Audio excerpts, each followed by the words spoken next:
hello, everybody, and welcome back to the Chilluminati podcast, episode 72. Well, I like literally finished that sentence and my brain just stopped. So let's just continue. I am one of your hosts, Mike Martin, and I am joined by my two co-hosts, Alex Falciani and Jesse Cox. Hi. No, I finished that sentence and like there was nothing left. That's like, today's first mystery. Where did it go? That was dead blank in my brain. It happens. Hey, everybody, how's it going? I feel great. I'm in a great good. zone. Great, excellent. Great, excellent, good. Alex, you said you had something exciting to tell us at the top of the podcast. So before we dive into murderage. Yeah, okay. So check this out. So what if I just went into Patreon spiel right now? How funny would that be? Do it up. I'm ready. No. You got 10 minutes. So I went camping this weekend to this like dry ass lake bed, and my campsite was on the lake bed, and this like noise started happening, and I wasn't sure what that noise was right away.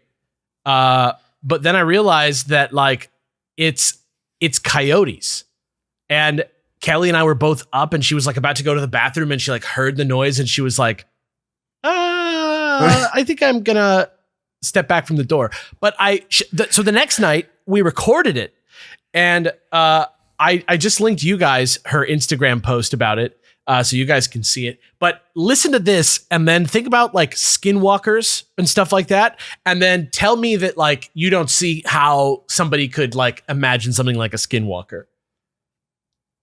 It won't load for me, so I'm gonna have to. Something like just go Instagram/PokeKels. I'll drop the link. Oh, it to even it. sounds like little cute coyotes. They're like, yeah. I'll drop it into the subreddit or the Reddit after this. Coyotes in the middle of the night, because I have coyotes out in the woods nearby, and sometimes at night you can hear them going off. And red foxes. Red foxes, when they scream, it sounds like a dying woman. See, this sounds like an actual coyote in the distance. Like you can hear it and it making little chirps. I raise you one. The birds outside my apartment at night sound like the Joker. It's crazy. I'm not even. They totally do, and we discovered the reason why is because they're making babies. Oh yeah, they're having a good ass time. Yeah, in the spring, if you open up the windows at night, all you hear is like. You're like, whoa! What is that? That's the goblin that takes your toys away and that you gaslights you into believing you're not experiencing anything. Unlike us, where we try to take your money away and gaslight you into believing things are happening over on Patreon. Isn't that right, Alex? Guys, what a wonderful website Patreon is. It enables creators like us to make fantastic top tier content like this that you're listening to right now. And we can do it as our main real jobs at a consistent rate. And you guys, if you sign up, not only do you get great custom art every month, not only do you get ad-free episodes with except for this ad, which is, I think, a fan favorite at this point. Let's be honest. Everybody loves to hear me talk about this. And I do. I know math is stuff. And minisodes, don't forget minisodes. Yeah, that's what I'm getting to. If you get to the end of the episode and you're feeling like, no, I need just a little bit more Chilluminati in my life today, good news. For the past like 35 episodes, we've been doing a little bonus.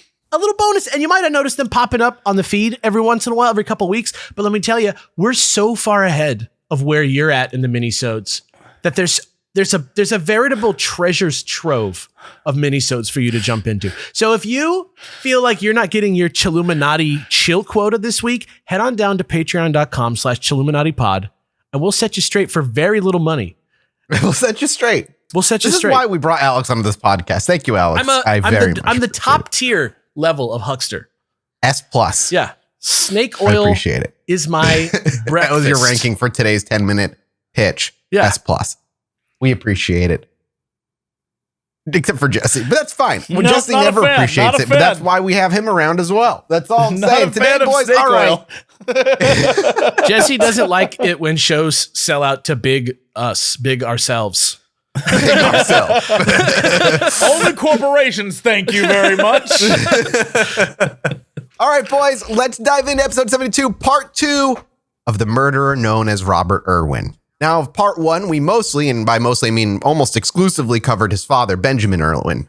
And while his father was a deadbeat drunkard who abused his wife and children emotionally and physically until he ditched his family for the affair of a younger woman after dedicating himself to the new Pentecostal movement and becoming a street preacher after his failed attempt at cult leadership as the Apostle of Fire, also known as the Mystic Renegade, dear Robert Irwin's early life still had glimpses of potential normalcy.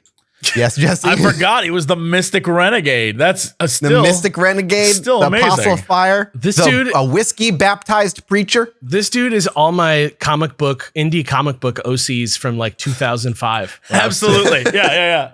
I was like really into like Warren Ellis and shit. Yeah. Today, though, we focus on the childhood and upbringing of dear old Robert, the man who would murder 3.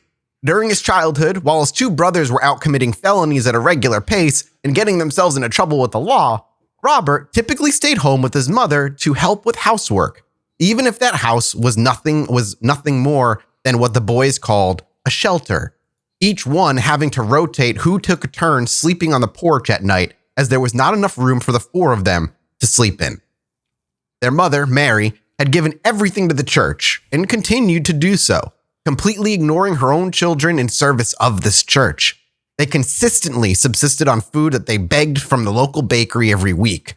So while his father was a zealous cult leader for selfish reasons, his mother was just as fanatical, but what I would call one who truly believed what she was doing was for God. But even among all of that, Robert was seen as exceptionally bright and hardworking.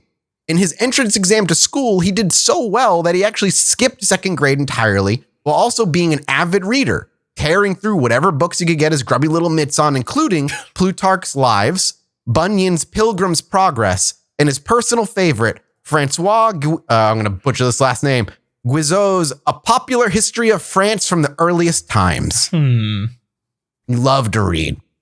So far, However, we're exactly the same. Yeah, no, he's relatively, normal.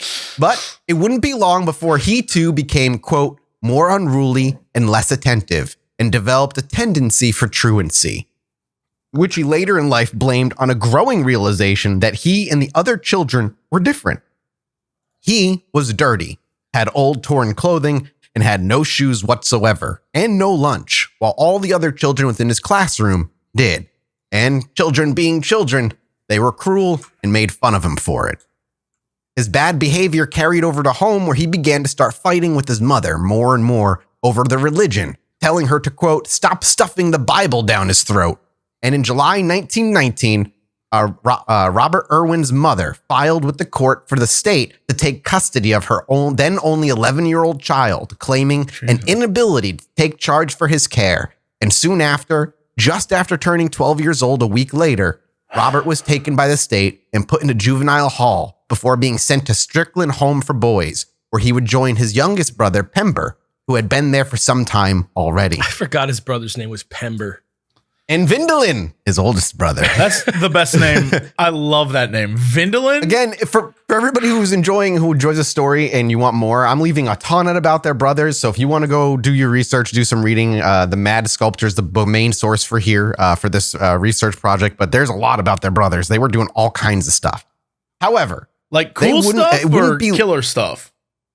Not killer stuff with their brothers. Other more like just kind of criminal acts on the street. And it's covered more if you do some more research. But we're just ignoring the brothers for the most part. We're kind of putting them off to the side. Sorry, history. Yeah, sorry, Not today, Pember. brothers. Otherwise, it will be a 7-part series. If you are doing a tabletop Star Wars RPG, though, Right. you've got some killer Imperial officer names in Pember and Vindalin. Vindalin is definitely an ISB officer. Yeah. That's for my nerds out there. Really That's for my is. nerds out there. They're like, ISB? Of course he would. Yeah. He said ISB. Yeah.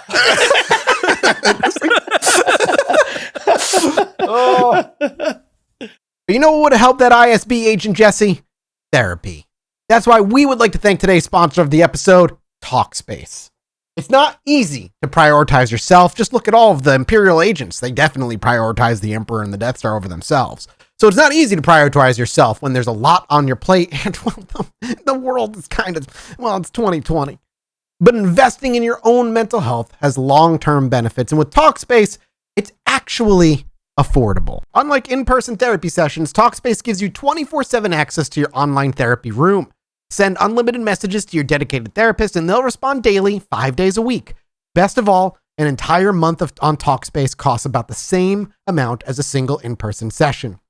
And for me, I do want to actually go to bat for Talkspace here. I've been with my personal therapist for a long time now, and she actually is the one that directed me to Talkspace when it came time to need to look into medication and so on. And Talkspace was genuinely easy to use, and I genuinely do recommend it. I actually was using it before we even started taking advertising for the podcast, so please take this from me as somebody who has experience with this thing. The biggest thing is that the therapist network on Talkspace is huge. The Talkspace network is composed of thousands of licensed therapists who have experience in over 40 specialties, including but not limited to treating depression, anxiety, substance abuse, trauma, relationship issues, food and eating, and much, much more. Listen, the bottom line is therapy is important, and we all need someone to talk to. And Talkspace wants to give us the support we deserve at a price we can afford. As a listener of this podcast, you're going to get $100 off from your first month of Talkspace. To match with your perfect therapist, go to Talkspace.com or download the app and make sure you use the code CHILL to get that $100 off your first month and show your support to the show. That's CHILL, CHILL, and Talkspace.com. Well, that's all the people who read Heir to the Empire. Staying at this place for long, the Strickland home for boys for long. It was here that he actually received his first full medical examination of his entire life. And it's here where he learned at the age of 12 that he had congenital syphilis. Whoa. And as their mother had moved to Portland to join a congregation meeting that lasted 7 months, it would be in this place with his brother where he had to come to grips with this. Now, also, as doing a little bit of digging, it seems like the likely place where the syphilis came from was his father. However, all the boys had it. Vindalin, Pember, he did. They all had syphilis. And as I said, during this time, when Robert was put into the home for boys, his mother ended up moving again over to Portland to join a congregation meeting of the Pentecostal movement, a meeting that lasted 7 entire months before she finally decided that she was just going to stay in Portland permanently and moved in with one of the others within her religious congregation. From there, she sent for her 2 youngest boys at the behest of the woman she moved in with. And Pember and Robert were then released from state care back into Mary's custody, and they moved to Portland and rejoined normal school up that way.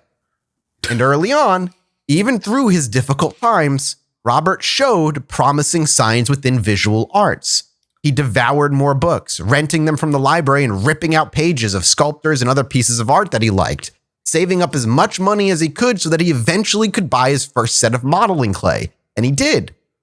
However, home life continued to be difficult, as his mother continued to give as much of her little petty income as she could to the church. Eventually, Robert ended up with a job at the age of 14, stocking shelves at a department store in downtown Portland. But in something that would become a massive pattern, he lasted just under 6 months before he, quote, savagely assaulted a co-worker for a perceived slight. The owner of the store saying, quote, he was crazy mad, end quote. We don't know what that thing was, though. Insulted. My guess from what the going pattern is that Robert Irwin had a massive thing being seen as gay. And anytime he was seen as, quote, a fairy, queer, anything that leaned toward him being perceived as gay, he flew off the handle and beat the shit out of whoever said it. He never would have made it through middle school in the 2000s. Not at all. Not at all. But before Robert would lose that job, our dear boy would have his first epiphany. One that began to indicate something much more wrong with the boy. During one shift at the department store, he and a coworker were in the back room folding polka dot fabric. And then, what a detail. Suddenly, I know, right? Bizarre little detail. And then suddenly, without warning, Robert described the following happening to him. The polka dot material seemed to leave my hands and without any human effort moved straight up to my face. His legs went weak, suddenly slamming himself up against the nearby doorway to hold himself up. The co-worker, also his boss, was there watching the whole thing go down. When he watched Robert stumble into the door, he asked if something was wrong, and that's when the full realization hit Robert, saying, quote, "That's when the whole thing came to me in full force. The reason people have so much difficulty in doing things is that they have such a hard time getting things in their head. You have to visualize first. Before a sculptor can make a statue, he has to make a mental statue. And the reason that even the greatest sculptor has such a difficult time making a statue is because he doesn't get it clearly in his mind first. That first, they must create a mental prototype. And it's this visualization theory that Robert proclaimed so openly as something so new and groundbreaking that he would obsess over this for the rest of his life to the point of his own detriment." This is like But it didn't super stop villain there. origin story vibes right now. Except, something that's not all that revelatory in terms of doing any art, thinking about the piece. You kind of Before just you do have to make it, right? It's typical. However, the revelations didn't stop there, and they continued. Quote, "I expect someday to be able to form an absolutely clear and perfect image in my mind, to be able to actually project it into the air before me so that I can actually see it there with my material eyes, just as I see material objects. I expect to be able to hold it and make other people see it." End quote. And that's where he crosses the line into delusion, where he truly begins to believe that if he can just visualize this thing strong enough, he'll be able to make it pop into existence before him and everybody will be able to see it. I've been trying to research while you were talking about his ability to transmorphicate things in front of him. Call it visualization, Jesse? Yeah, sure. I can't, so I know that congenital syphilis is a thing. And I know that eventually, if untreated syphilis can lead to massive brain damage. So I'm trying to figure out if congenital syphilis can lead to brain damage.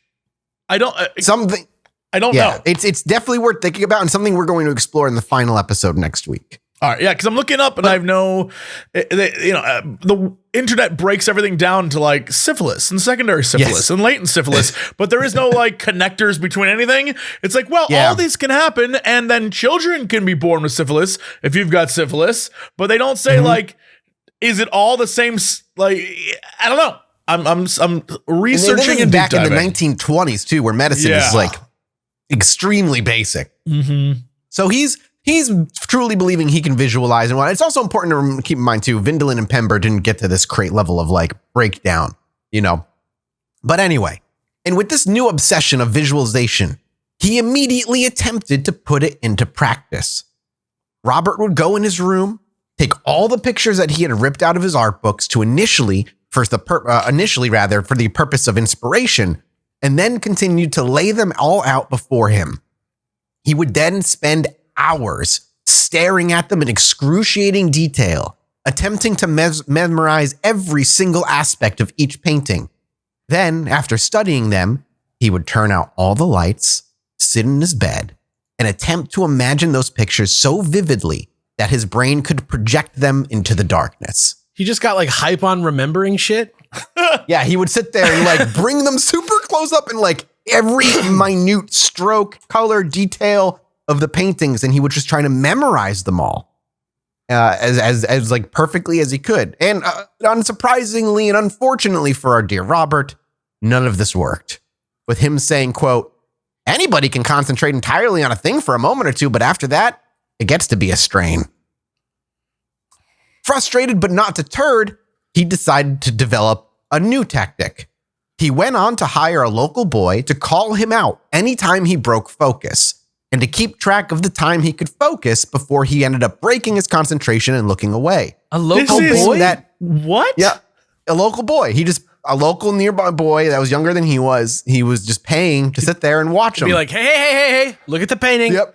Yeah, no, but that's exactly it. That was exactly what he was doing. He had the boy sit there and watch him and time him. And he'd be like, "Hey, you broke your concentration." And then Rob would be like, "All right, how long did I focus for?" And he'd be like, 29 seconds. And he'd try to do better the next time and do better the next time. What is that game that we played on Scary Game Squad? with the painter? Oh, Layers of Fear? Layers of Yes. Fear, yeah. Dude, this is like creepy. Like this is like that, very much that. And it gets even worse and weirder. It does. So the boy's father, however, was not aware of what his boy was doing with Robert every day and was worried that he was engaging in, quote, something queer, and immediately stopped the boy from helping Robert, stealing away his concentration coach. But Robert continued to take books from the library and steal pictures from them. Eventually, his pictures numbered in the thousands. And in 1924, a public librarian finally filed a complaint charges against Robert, and he was convicted as a delinquent minor while being given a suspended sentence under the condition that he paid $53.88 in restitution money, or in today's cash, a bit over $800. I almost pre-murder. I almost I feel bad for this kid because it seems like there's a lot about his backstory so far that he just kind of either wants to feel love or to love someone or something. And he's got none of that. And anytime he shows it to anyone, his dad's like, "What are you, queer?" And he's like, pretty much. And I mean, we don't get into it too much in this episode, but like he also didn't lose his virginity until the age of 20. And when he lost it, it was to a prostitute. And initially for him, and we're not talking, I'm just gonna go over it real quickly, but initially like it was, he paid for her and they just did their thing, but then she hung out and they slept together a few more times and they had a good night together and they kind of started seeing one another. And then one day she was arrested and she disappeared and he never saw her again. And then the way he kind of saw women after that and the way he treated women after that kind of all tumbled downhill. She disappeared. She was arrested and then disappeared off the streets, likely maybe moving to work a different place because he would meet her where she would work. I see. He would meet her on the street. So if she moved to different streets and she couldn't find him, he couldn't find her again. I mean, 1920s, you got no beeper, no way of reaching out if she ain't there. God, I mean, how far away from like normal human interaction is that? That is so depressing. Like Jesse said, a lot of his childhood is super depressing. And a lot of killers end up being like this. I wouldn't call him a serial killer. He's more of a spree killer, a rage killer. He did it once. Just gets brought to the brink and he snaps once. But you can understand close. that. Like based on everything going on with his life so far, you can understand how he's not a meticulous and then after I chop the bodies up, he's not that guy. You can clearly see that he is a dude who is I have stuff inside of me and my entire life people have been beating me down and I am going to unleash a beast. Like you can just see it. You just take that anger and you mix it with cult-like upbringings and bizarre like fantasy delusions of like visualization and eventually teleportation. And you have a mess for, ahead of you. Yeah. But we will continue. So we had to pay a little over $800 in today's money in restitution for all the pictures that he ripped out of the local public libraries. So he needed to pay it off and he decided, no, he needed another job. So finding another job as a stock boy to attempt to help pay off that now debt, that only lasted a few short weeks before he once again flew off into a rage at his supervisor, viciously beating him at the store. He was fired, but he was not arrested, and his mother moved away once again with her religion, leaving her two boys alone in Portland. And at the age of 18, Robert committed himself to the domestic relations court, asking to be taken into a reform school. His request was granted, and he once again joined Pember at the Oregon State Training School for Boys. And this whole time he was still doing the painting thing? He was still like, he enjoyed doing art and now he was doing that as his own like little hobby. And it's also important, like him going to the domestic relations court as an adult and asking to be taken in doesn't actually surprise me all that much because during his time as a young kid at the other school with Pember during those 7 months, it was he actually speaks and talks about that time way more fondly because they gave him clothes and they gave him hot food and he had, he was treated like a normal kid and he had really fond memories of it. So he just wasn't abused by the people taking care of him. Exactly. Basically. Yeah. But at this point, at 18 years old, too much had happened to him. And going into the Oregon State Training School for Boys, while maybe smart initially, didn't end up working out like it did the last time. Unlike the last time where he seemed to enjoy his stay, this time around, Robert had become much more violent in the interim. Sure. Those who knew him said he would be the sweetest and happiest guy around, smiling always. And then, in an instant, become a monstrous animal if provoked to anger. And one guy named Danny really had it out for him, consistently poking fun at his, quote, manhood. One day, while having lunch, there was only a small heel of bread left as well as one larger normal piece. While Danny was reaching for the normal piece, Robert reached out and snatched it away before he could grab it, prompting Danny to throw a curse his way. This sent Robert into a frenzy, and he jumped up and began to fight Danny. However, it didn't last too long before the two were separated. But it wouldn't be before long before they crossed paths again, with Robert once again prompting a fight, saying, quote, if he wanted a scrap, he'd be happy to give him one. And Danny once again cursed him out. And this time, Robert went in hard. It took the better part of an hour. Times are rough when a piece of bread causes this. Dude, yeah, when shit. bread causes, like, I will kill you. You know times are tough. It took people the better part of an hour before they could pull Robert off of Danny, while Danny ended up breaking his fingers and his whole ear had been completely cauliflowered. In 1927, at the age of 22, he beat on him for an hour? Oh, for a better part of an hour before people could get him off of him. Damn. He was just on him, just like an animal. Stamina like, too. Yeah, that is. Yeah, that's just pure rage. Yeah. Pure rage and adrenaline just carrying him. Like, violently angry for 45 minutes. That's like right. That's I would wager, based on all the descriptions of people talking about him, how he was nice. Then I imagine it's one of those like Hulk things where he's always angry, but he puts on a good show. Yeah, I have a feeling that's what it is. Truthfully, he's just pure rage all the time. Yeah, and he just smiles. And he stayed in this house for boys for 4 years. And in 1927, at the age of 22, Robert was paroled, where he attempted once again to go live with his mother. It's there that he learned of his father's passing at the age of 71, where his father passed in the home of a 40-year-old widow, and violent fights with his mother began almost immediately before he packed his bags and left Portland completely, heading for where else but the land of dreams, baby, LA. Got another one. This guy's gonna turn out to be like my dad or something. On the way, Robert would work a variety of jobs, specifically in San Francisco, from dockhand to lumberjack, fruit picker, cannery worker, all while he hitchhiked his way to LA. And finally, he arrived, and he looked like shit. He desperately needed a haircut, and so he strode into a local barbershop and sat in the chair while one of the two barbers immediately, quote, took him for a ferry. And as he was cutting his hair, some had fallen on...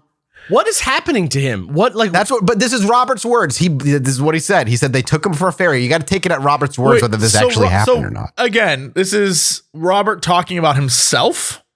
Robert talking about how the barbers perceived him. He walked into a barbershop because he was dirty as hell, needed a haircut, and he said the barbers took him for a ferry. Man, this guy needs to, like, I don't know. He is dealing with. But then this happened. He's dealing with supposedly. some things. He's dealing with some things. Supposedly this happened though. So as his hair was getting cut, some of his hair fell into his mouth, and the barber made a comment saying it looked like he had been sucking someone off. I can't. I know. What? How did this keep happening to him? I'm just going to say, it feels like this is an obsession of his. That's probably deep-seated. Like, if this is the only thing you're taking away from this entire conversation, Robert might have wanted to put a penis in his mouth at some point. It might be deeply buried. Deep-seated issues, and it's just like, dude, Now, here's a moment in Robert's life where I wonder how much of this is actually instant and how much of this is planned. Because, of course, this triggered Robert. But unlike before, Robert waited patiently for the haircut to finish. And as soon as the haircut was finished, he sprung to his feet and began to beat the barber mercilessly before the other barber came over and tried to get him off, failing. So he ran over, grabbed a nearby bottle, and smashed it over Robert's head, causing Robert to stumble off of the other barber. There was a beat cop on the sidewalk, but Robert ended up blasting out through the front door with his head covered and running down the street. The beat cop went into the barbershop, and Robert got away scot-free. So, how much of it is like uncontrollable rage if you're going to be able to sit there and finish your haircut, planning, being like, when I'm done, I'm going to beat the fuck I out of think this it goes guy. back to the idea that he is always raging, and Yes. he hides it well, and he knows when to unleash it and when not to, or at least he's learning to. He's learning when he can get away with it and when he can't. And so he's making judgment calls like, well, I don't want half a haircut, so I'll wait Which to makes kick him this more guy's dangerous. ass. Yeah. I think. That seems a little bit more like serial killery, actually, to me.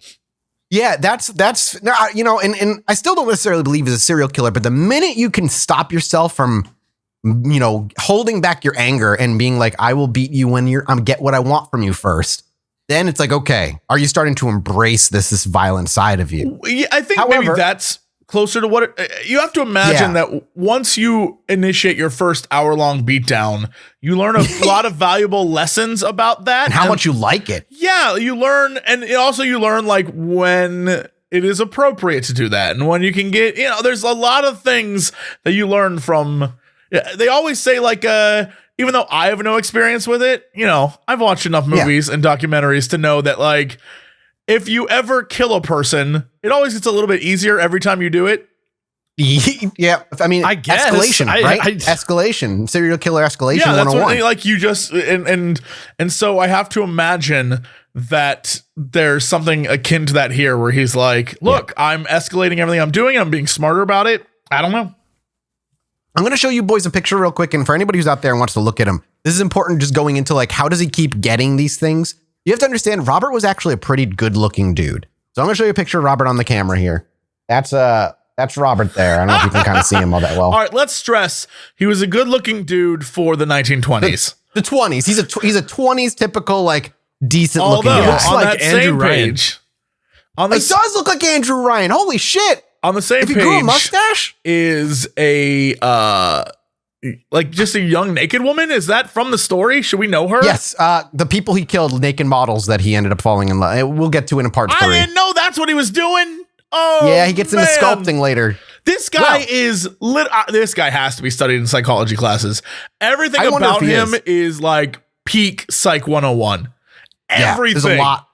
Yeah, From this like is a great story. dating the Go prostitute read to it. she vanishing to him focusing on like naked models, like everything, to his dad and the way he treated him, to like his It's almost obsession like, with yeah, not it's being almost like called a parody, gay, like cliche oh my God. version. Yeah, Yeah, everything about it, you're like, what the? it's Yep, so it's quintessential.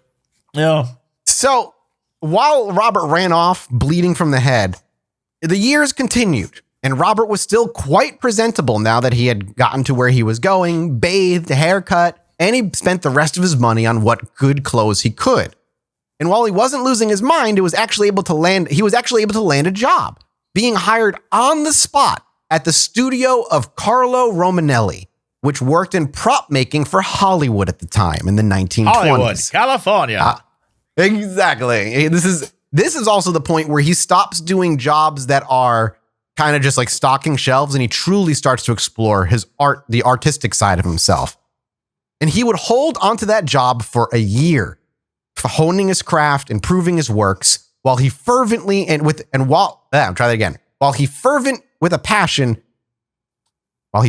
with a passion obsessed over visualization. And that obsession only continued to grow, spewing his beliefs to anyone at the studio who could bear to listen to his proclamations like, quote, I mean, to be able to get my mental picture clear, then I'll be able to do things that no sculptor ever dreamed of. I'll be able to make a bust of somebody I haven't seen for years just by copying my mental picture of that person. And I'll do it so fast that Michelangelo himself would say to me, quote, how the hell did you do that? It's so weird that like being efficient with his sculpting is like important to him as an artist. It's less about the sculpting and more about this visualization. The because idea his of like a visualization Mind is- Palace library of Yes, everything he's ever yes. seen. He thinks he has one. He thinks he can do it. Does he? Is it possible that he has what's it called? No. Eidetic He memory? does not have, he doesn't have like an eidetic memory or photographic memory or any of that shit. He definitely does not. That is, But he's still extremely talented and clearly has a lot of skill. And eventually, though, after about a year of this, his coworkers eventually got sick of his ramblings, and one of them told him to his face that they were annoyed of hearing about his visualizations. And as you might have guessed, he thought that it meant sent him that the into guy a said he was violent gay. rage Okay. as he beat the person down, forcing the studio to let him go and fire him. but they did not arrest him. But it's from this, finally freed from this job, and having recently read about the captivating accounts of Laredo Taft in Chicago at his Midway studio, Robert packed his bags and hopped on a train headed for Chicago. And in May 1929, walking through the gates of the studio that he was hoping to work at, to his right, serendipitously, a door swung open, members of the studio walked out, and a stranger calling over to Robert asked for a little help in moving something. What? There he walked over and helped. And he was told that he would be brought face to face with the Midway studio owner, Taft himself. And so, being brought, It's a movie. What was that? It's like a movie moment. Yeah, it gets even crazier. It's like a Coen Brothers because there script. he was presented with them, and hoping that he'd get a chance to show off his art to somebody at the studio to get a shot. He was now faced with the owner of the studio, and Robert Irwin presented him with his art pieces. And he also declared that he had come over 2,000 miles to study under Taft. And with a year of experience at the Romanelli studio under his belt, his artwork was instantly impressive. And from there, he was welcomed to the studio, offered a 1-week living situation, which would then turn into a permanent one. But this too would end just as everything else had ended, with a fight. You see, Taft had actually brought Robert Irwin into his own home, where he had housed a few different students under tutelage under him. And one of those housemates one day had saw Bob in the kitchen, and later on that day challenged Bob to a little sparring wrestling match for fun, not for anger. He was like, things. aren't you that guy who's been beating the shit out of everybody who calls you gay? Let's fight. No, he hadn't beaten anybody up yet. He just wanted to wrestle. He just thought it would be fun. So he ended up wrestling him, and he agreed. In the first round, the roommate won. So when the second round started, he was surprised when Robert came out with the fury and violence that he hadn't had in the first round, hitting him square in the jaw and knocking him right to the ground. Robert threw his hands up and declared himself the winner, but the housemate asked for just one more round, and Robert accepted. This time around, the housemate went in just as hard, and with a flurry of blows summarily beat down Robert. Robert then, after standing up, asked for a rematch, but was then declined. He was furious. A few days later, in the kitchen of the home that the both of them were staying, Robert was there drying his dirty socks on a kitchen counter where people ate. What the That same housemate that he had just lost the wrestling match to entered the kitchen and raised concern with this. And without a word, after raising his concern, the following happened by the housemate's own word. Quote, without any comment or word of warning, Robert suddenly attacked me. He leaned over the table and hit me some hard, stunning blows. I was trapped and almost helpless. By the time I could wiggle my way out, I was badly hurt. He was off in a fury. To me, the situation was very, very bad. I was trying to push him off, but then I saw it was hopeless and tried to fight. But I was already beaten. I was bleeding so much from the nose and mouth that the floor became slick with my blood. I wanted to end this. I tried to pick up a milk bottle and was going to hit him on the head, but I didn't have the strength to do it. He just kept beating me on and on and on. By then, a man from next door came running in and tried to stop him, but he was too little. He couldn't pull him off. Somebody called the police, and suddenly, Irwin slipped on my blood. I seized the opportunity to run downstairs. I ran down and he ran after me. We struggled a while again, but I got away. I went next door to our friends and spent the night. The next day, I moved to a hotel nearby. I believe he would have killed me there. Over his fucking socks? His socks? Yep. Well, the deep-seated, he got beaten in a wrestling match, and I think he just held on to that.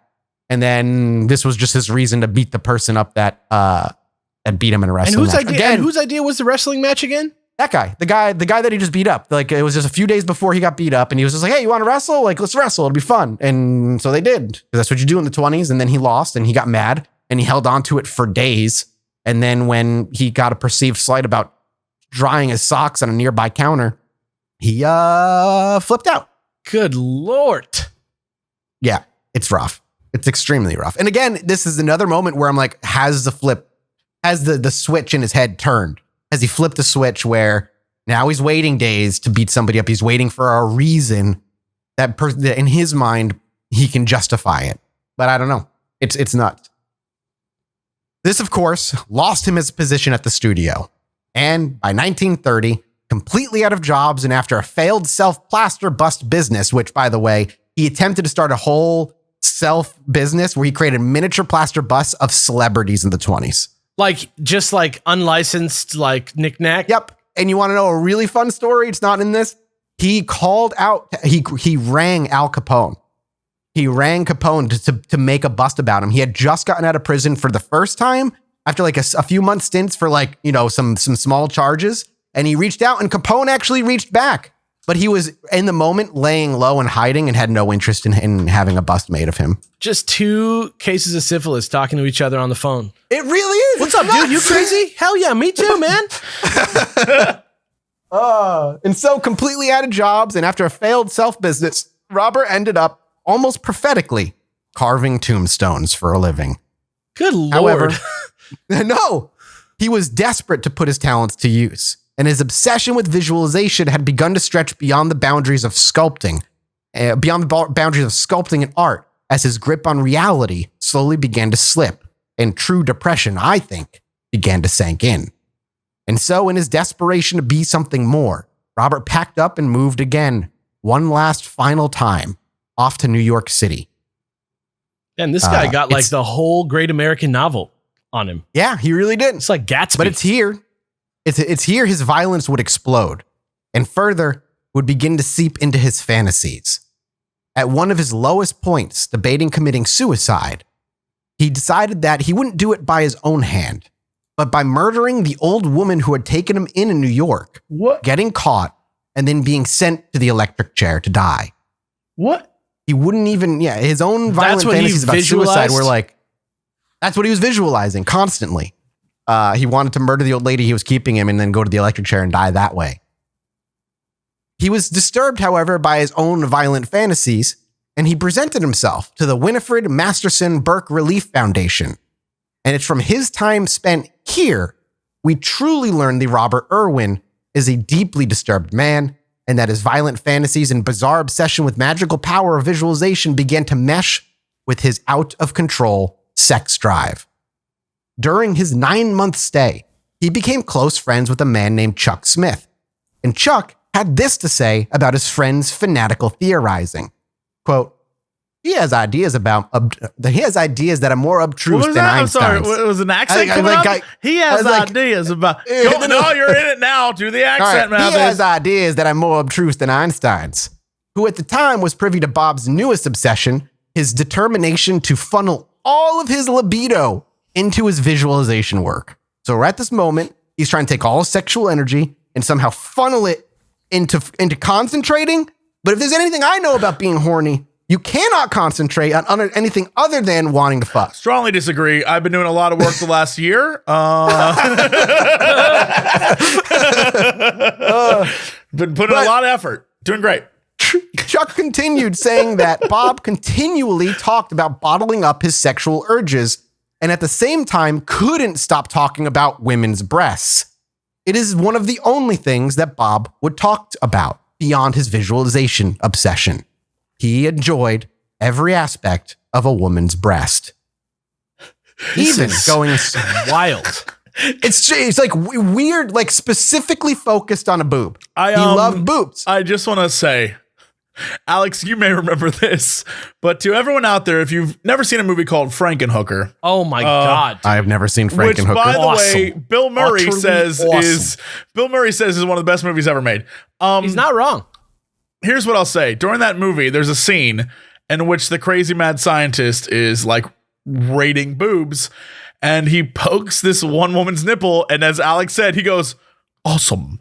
Utterly awesome. Utterly and now that's awesome. all I can think about with this dude is him just being like, utterly awesome. This dude, okay, so this guy's reputation around town is He beats the shit out of everybody that he This touches. is his reputation in the psych ward he admitted himself to. Right. Gotcha. But, I mean, in life, this is his Oh, reputation. in life, yes. He is the guy who goes around beating the shit out of people who disagree with him. And he just like loves talking about titties all the time. No, Yes.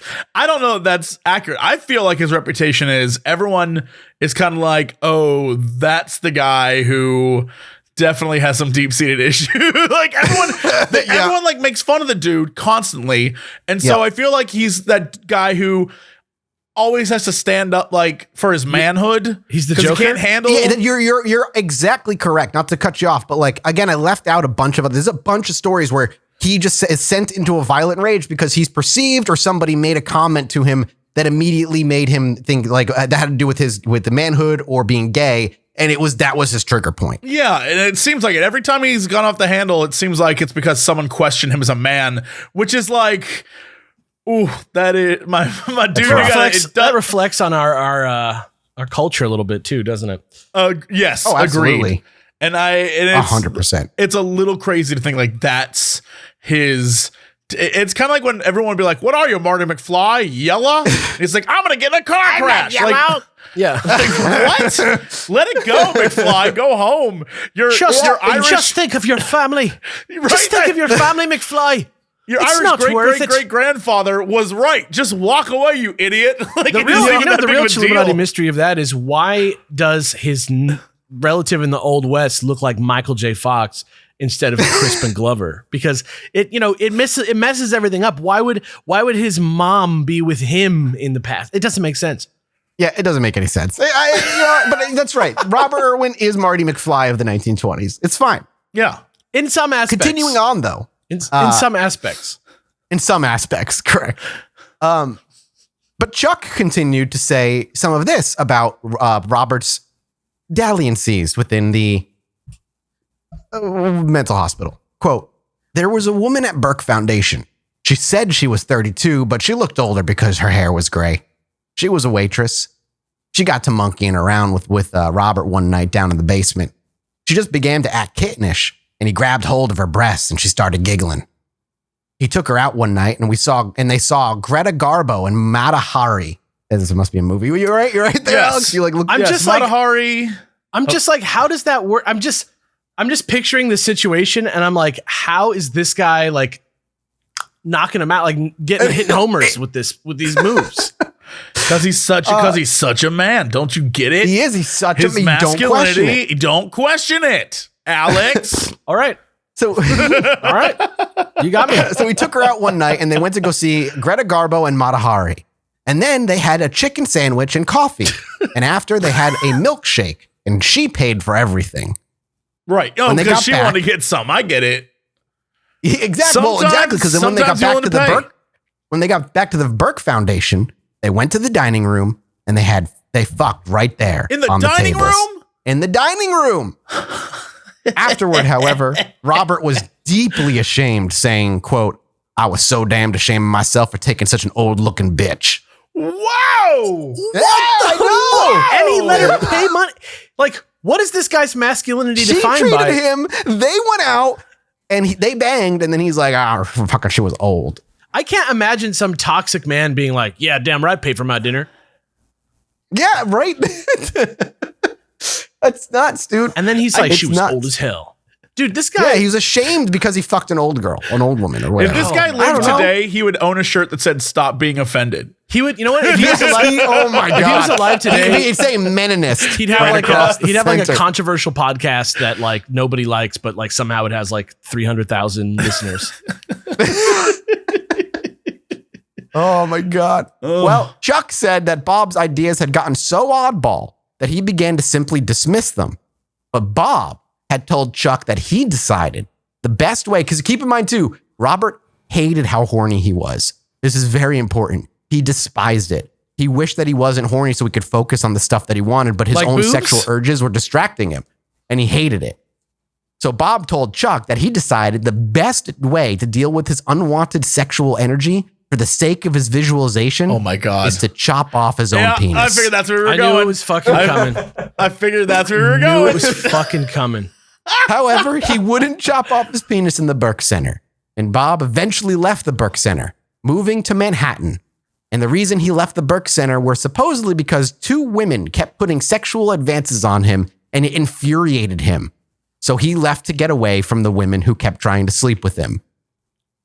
However, this final decision to move to Manhattan would set him down a path that would see his wildest fantasies and theories spin out of control and become so dangerous, he kills 3 people in the pursuit of his own art and visualization abilities. And that's where we'll pick up next week. This is the most American story I've ever heard in my life. Believe this story. I can't even handle it. He went to New York to cut his balls off.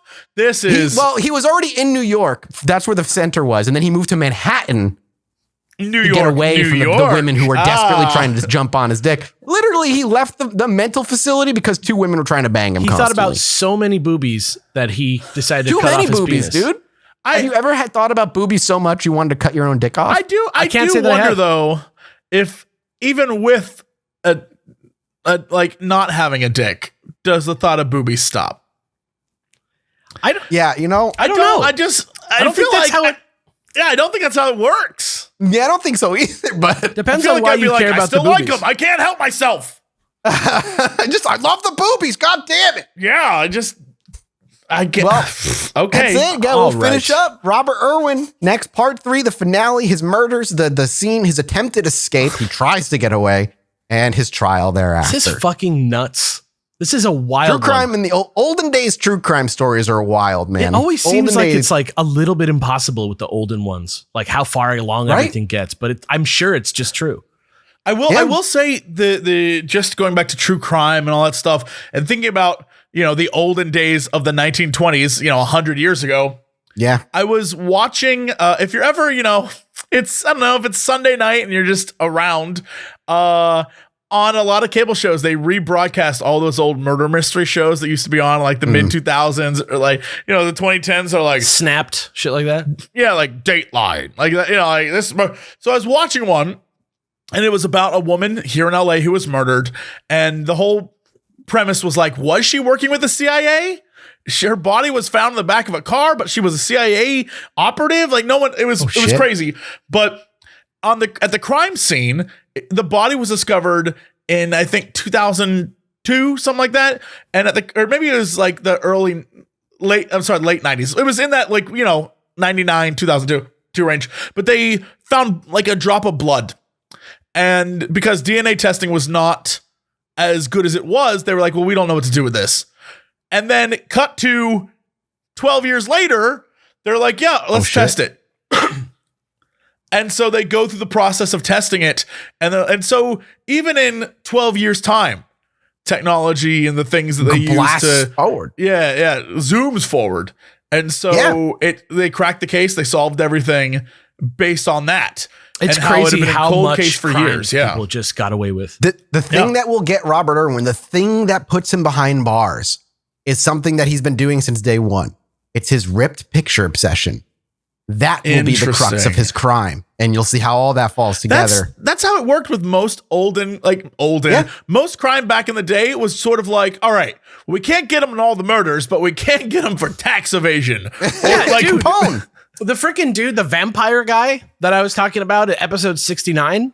Like, blood on the scene, spit on the body, jizz on the body. Like everything is just there. And if it was just later, he would have been like done for, but he could just like do whatever the fuck he wants, leave a mess. And he's like, yep. He's done. It doesn't matter. Just another day. You know what would have stopped him? If he had just cut off his own penis, he would have been fine. Maybe. That's what would have stopped all those urges, and he could have discovered the power of visualization. Not if he has just like I'm visualizing us going to do a mini-sode right after this. Now, so we're gonna go. And where can you get it if you want to hear it? And you don't. I think you can get it at patreon.com/Chilluminatipod at the $15 tier and above. Oh my God, look at that. You get that mini-sode, $20 tier art, $5 tier ad-free episodes, $10 tier behind-the-scenes scripts, notes, all kinds of fun stuff. If I wasn't already a host of this show, I would sign up for that right away because I don't want to miss a minute of this. Not a minute, not 10 minutes, not even 15. Thank you so much for listening, everybody. If you want to reach out to us, you can hit us all on Twitter, Chilluminati Pod for the show, Mathis Games for myself, Jesse Cox for Jesse, Fascian AA for Alex, and over at the subreddit where there's more stories every goddamn day, and I can't get through all of them. So if you want to hear more stories, We're going to start reading a couple here and there over on the And mini-sodes coyotes. occasionally. Go to the so. subreddit to hear the coyotes. And the coyotes, exactly. Thank you guys so much for listening. We love you. We appreciate you. And we will see you next week. Goodbye.